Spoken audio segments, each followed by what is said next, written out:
नमस्कार दोस्तों, मैं ब्रजेश लौरिया एडवोकेट मुंबई से। दोस्तों, आज हम लोग ये जानेंगे कि यदि कोई अपराध होता है, कॉग्निजेबल टाइप के ऑफेंस होते हैं, जो संगीन प्रकार के जो ऑफेंस होते हैं, तो उसका जब एफआईआर होता है तो ऐसा सबको मालूम होता है और प्रायः हम सब जानते हैं कि यदि एफआईआर होता है तो जो विक्टिम पर्सन होते हैं, जो कंप्लेनेंट होते हैं, जो एफआईआर दर्ज करवाने वाले होते हैं पुलिस स्टेशन में जाकर, जिनके साथ कोई घटना होती है, तो उस व्यक्ति को पुलिस के द्वारा, मतलब स्टेट गवर्नमेंट के द्वारा, जिस राज्य में जो है वो मुकदमा दर्ज कराया जाता है, एफआईआर दर्ज कराया जाता है, तो उस राज्य की वो जिम्मेदारी हो जाती है कि वो राज्य उस व्यक्ति को, उस विक्टिम पर्सन को, उस पीड़ित को वो कानूनी सलाह के लिए या फिर कानूनी जो प्रक्रियाएं हैं उसके लिए वकील मुहैया करवाए, एडवोकेट को अपॉइंट करवाए, वो उसकी रिस्पॉन्सिबिलिटी हो जाता है। इसलिए हम जानते हैं दोस्तों कि जब भी कोई एफआईआर होता है, जब हमारे साथ कुछ गलत होता है, हम एफआईआर करवा देते हैं तो हमें सरकारी वकील प्राप्त हो जाता है और हमारा जो केस लड़ने वाला होता है वो एडवोकेट बाई जो है गवर्नमेंट अपॉइंट किए जाते हैं, जिसको पब्लिक प्रोसिक्यूटर तो नाम से, पीपी के नाम से आम भाषा में सब लोग जानते हैं। लेकिन दोस्तों, क्या यह जानते हैं आप कि यदि जिसके खिलाफ में एफआईआर हुआ है, जिसने एफआईआर दर्ज करवाया है, जिस कंप्लेनेंट ने एफआईआर दर्ज कराया है, तो जिसके खिलाफ में एफआईआर करवाया है, तो क्या उस व्यक्ति को भी ये अधिकार है कि उसे सरकारी एडवोकेट मुहैया कराया जा सकता है या नहीं कराया जा सकता है। दोस्तों, इसी के विषय में हम लोग आज बात करेंगे कि जो एक्यूज्ड पर्सन होते हैं, जो आरोपी होते हैं, जिसके ऊपर आरोप लगता है, उस व्यक्ति को अपना आरोप को जो है खत्म करने के लिए या अपने आरोप के ऊपर जो है अपना पक्ष रखने के लिए एडवोकेट अपॉइंट करना पड़ता है। तो प्रायः तौर पे वो लोग जो एक्यूज होते हैं केस में, जो आरोपी होते हैं, जिनके ऊपर मुकदमा दर्ज कराई जाती है, तो वो कोई प्राइवेट एडवोकेट के पास जाते हैं, कोई भी निजी वकील के पास जाते हैं और उनसे अनुरोध करते हैं, उनसे फीस वगैरह की बातें करते हैं और उसके बाद जब सारी बातें मैनेज हो जाता है तो फिर वो उनके लिए अपीयर होते हैं और उनका मुकदमा अपने हिसाब से लड़ते हैं। लेकिन दोस्तों, कभी कभी ऐसा होता है कि कोई व्यक्ति जिसके ऊपर आरोप लगाया गया हो और वो व्यक्ति एकदम निर्धन हो, वो उसके पास सफिशिएंट अमाउंट ऑफ मनी नहीं हो, उसके पास इतने पैसे ना हो कि किसी एडवोकेट को वो हायर कर सके, क्योंकि आप सबको मालूम है कि आज एडवोकेट्स के फीस बहुत ज़्यादा हायर हैं, खास करके बड़े शहरों में, जैसे मेट्रोपॉलिटन सिटीज़ वगैरह में तो काफ़ी ज़्यादा एडवोकेट्स के फीस रहते हैं। तो उस स्थिति में यदि आरोपी जो काफ़ी गरीब हो या फिर उसको उतना सक्षम ना हो एडवोकेट को अपीयर करने के लिए, तो उसे एडवोकेट मुहैया कराया जाना चाहिए या नहीं। तो धारा सीआरपीसी का, क्रिमिनल प्रोसीजर कोड का सेक्शन 304 ये हमें राइट देता है दोस्तों कि कोई भी तरह के आरोपी जो अपने एक्सपेंस को बियर नहीं कर सकते हैं, उनके पास साधन उपलब्ध ना हो एडवोकेट को अपॉइंट करने के लिए या किसी भी अन्य रीजन से, ऐसे कुछ भी वर्ड्स नहीं लिखे हैं यहाँ पे, तो वो उसको जो है स्टेट गवर्नमेंट के एक्सपेंस पे उस व्यक्ति को भी एडवोकेट जो है मुहैया करवाया जाएगा। उस व्यक्ति को भी एडवोकेट जो है स्टेट गवर्नमेंट के द्वारा ही दिया जाएगा दोस्तों। तो एक बार मैं आपको पढ़ देता हूं, धारा 304 section 304 of criminal procedure code. Legal aid to accused at state expense in certain cases. तो इसमें ये टाइटल है दोस्तों इस सेक्शन का कि लीगल एड मतलब वही कानूनी जो सलाह जो होता है, कानूनी सहायता जो जिसको कह सकते हैं,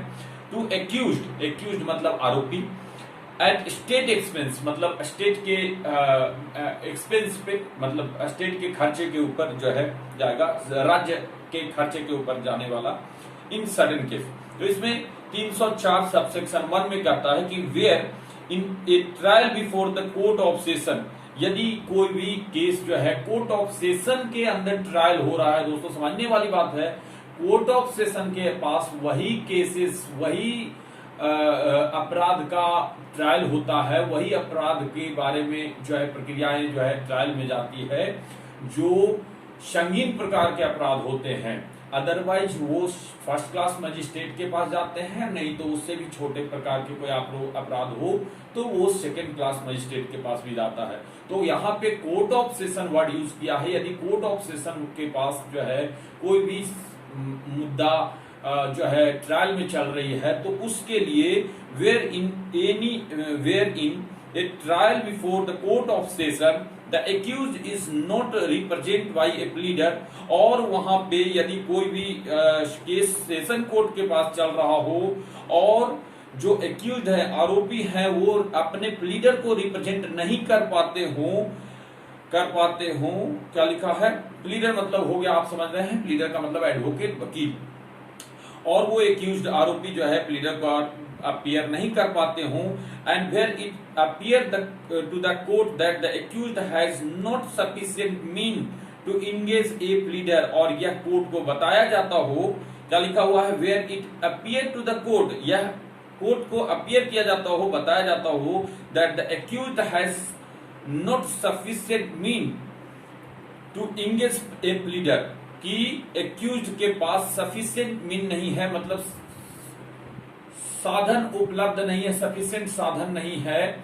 मतलब पैसे से या किसी भी अन्य कारण के वजह से, जिस वजह से कि वो प्लीडर, किसी प्लीडर को, किसी एडवोकेट को अपीयर कर सके ये अपने केस में। तो आगे लिखता है, the court shell assign a pleader for his defense at the expense of the state। तो यह कोर्ट का रिस्पॉन्सिबिलिटी होता है कि कोर्ट असाइन करे प्लीडर को, अपॉइंट मतलब कोर्ट जो है एडवोकेट उसको प्रदान करे